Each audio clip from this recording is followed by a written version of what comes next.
Alright, so I finally got my hands on the second piece of DLC for Resident Evil 7, Banned Footage Volume 2. And yeah, this retails for about $14.99 over here, and well, just get down to it. Is it worth the money?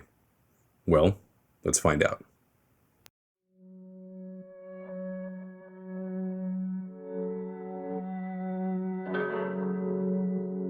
Alright, just like the first piece of DLC, there are a total of 3 separate pieces of content to sink your teeth into.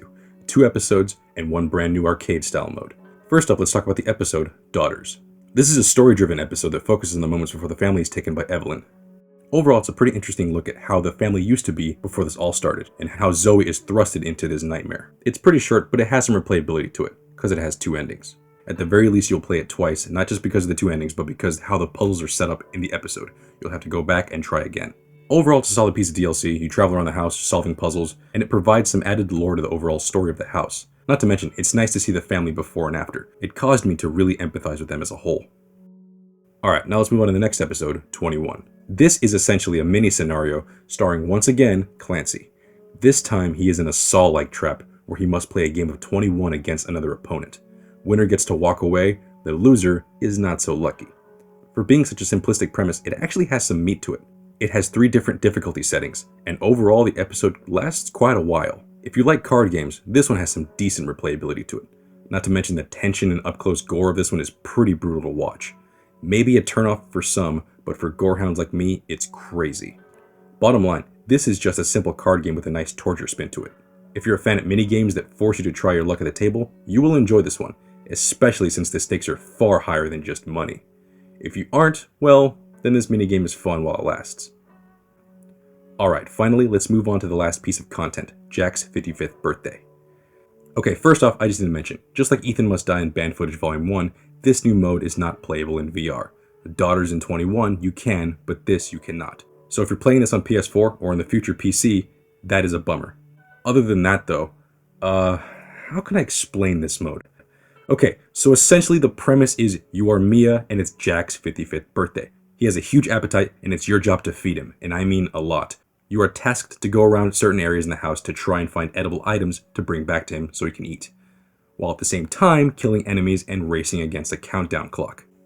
If this sounds goofy, insane, and just outright ridiculous, it is.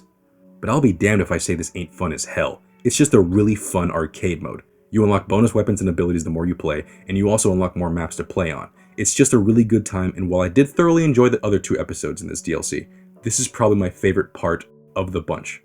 A lot of replayability here. Now to some it may seem odd that this mode even exists in a horror game, but longtime Resident Evil fans will understand the intent here, and will just love the overall bizarre nature of it.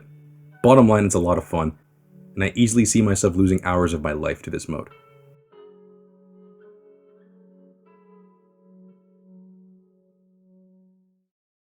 Well, that's the video, and yeah, just a great compilation of great content, but yeah, of course, the main question is it worth the money?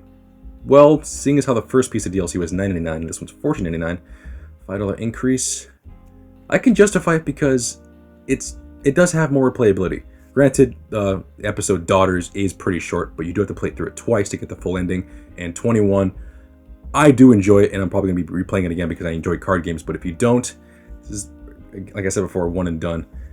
And of course, Jack's 55th birthday. It's just a fantastic arcade mode, and I really, really enjoy it. But yeah, if any of this stuff doesn't, enthrall you, doesn't interest you, like if you're not into card games or you don't want to play an arcade style game, and if you just want more story content, this may not be a justified price.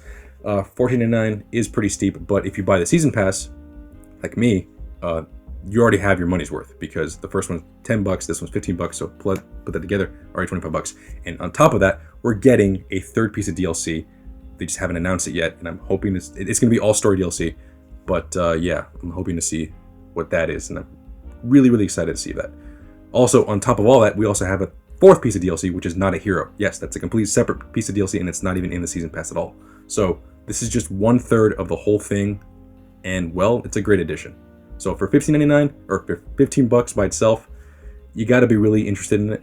But for season pass holders, this is a great addition. So yeah, that's pretty much it. But that's pretty much all I'm saying. Okay, well, I'm done. Thank you for watching. Like, comment, and subscribe. And I'll see you guys later.